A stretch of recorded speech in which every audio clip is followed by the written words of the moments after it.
Do you trust Google Translate? It might work sometimes, but let me share an example with you today about how it fails because of the nuance of translation and real human communication. And we're not even going to look at a difficult sentence. I was reading Yotsuba recently.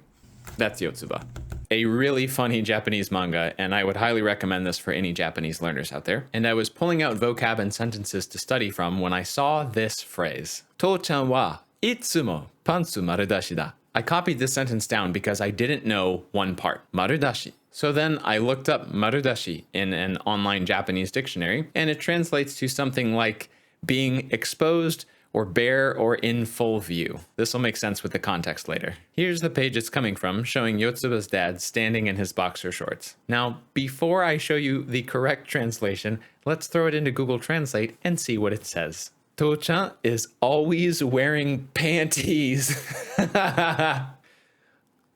Spoilers, that's not what it actually says. Even if you don't read Japanese, just by seeing the illustrations on the manga page, we know this probably isn't quite right. So let's break down the phrase and translate it into English for you. The first word is to-chan. To-chan is just an informal way to say dad in Japanese. It's extremely common. Google Translate, however, wrote to-chan as if it's someone's name instead of replacing it with dad. There's really not a reason for it to miss something this common. Wa is just a particle marker. We don't need to get in depth on that explanation today. Next, we have itsumo. Itsumo, normally written with these three characters, just means always. It's written slightly differently here for emphasis. Google Translate got this part right despite the small spelling change. Google Translate got this part right despite the small spelling change. That's what I meant to say. Next, pantsu. Pantsu normally means underwear, but it can mean something more specific like briefs or boxers or panties. Google Translate, of course, opted for panties, and Yotsuba's dad is definitely not wearing panties here. And lastly, we have marudashi, the phrase from earlier, the reason I copied the sentence in the first place. And we know it means something like being exposed or bare or in full view. But Google Translate simply translated this as wearing. It's not wrong, but it's not exactly the same meaning. So if we put all of this together, a direct English translation ought to be something like, Dad's always walking around in his underwear, or Dad's always just wearing his underwear, or maybe even Dad's underwear are always in full view. As far as direct translation is concerned, those are close, but we also have to consider how these ideas would be more naturally expressed in English. And I don't think, especially a young child, would be using the term exposed or his underwear are on display or something like that. So why do these discrepancies with online translators happen?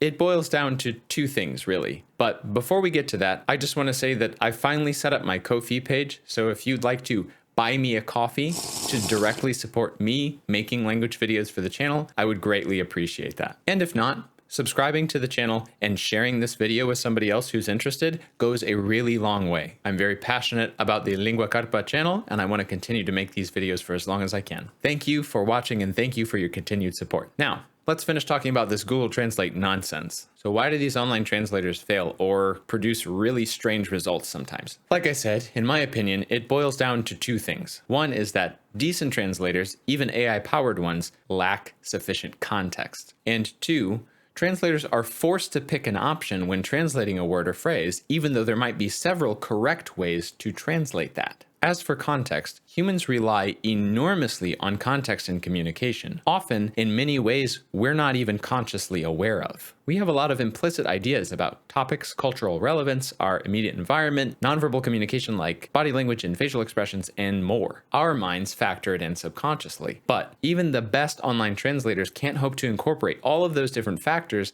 in the same way that humans do.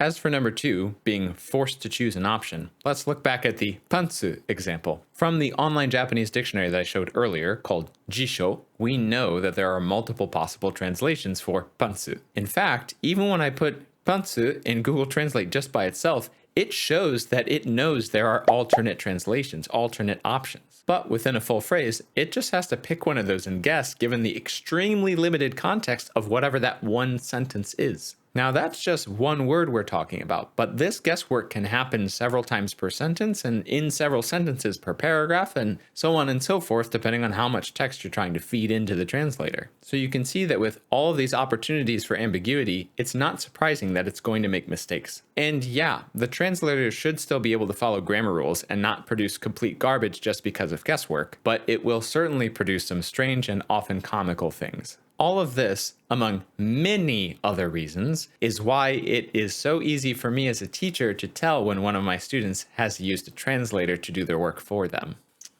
Disappointed! As we wrap up for today, it's also worth noting that this is the official English version of that same page. You'll notice that this phrase also uses the word wears instead of anything about being exposed, and that there's another entire sentence saying that her dad hates wearing pants, while in the original Japanese there is no mention of hating pants whatsoever. This is because translation is not an exact science, and it leaves room for publishers and translators to adjust the wording to best match the context, emotions, and intentions of the original work. Professional translations like that get very interesting, but that could be a whole nother video on its own. That is it for today. Before you leave, if you do have a funny Google Translate story, please leave it in the comments below. I've heard some really good ones in the past from family and friends traveling, and I would love to hear your experiences. Thanks for watching, everyone, and I'll see you in the next video.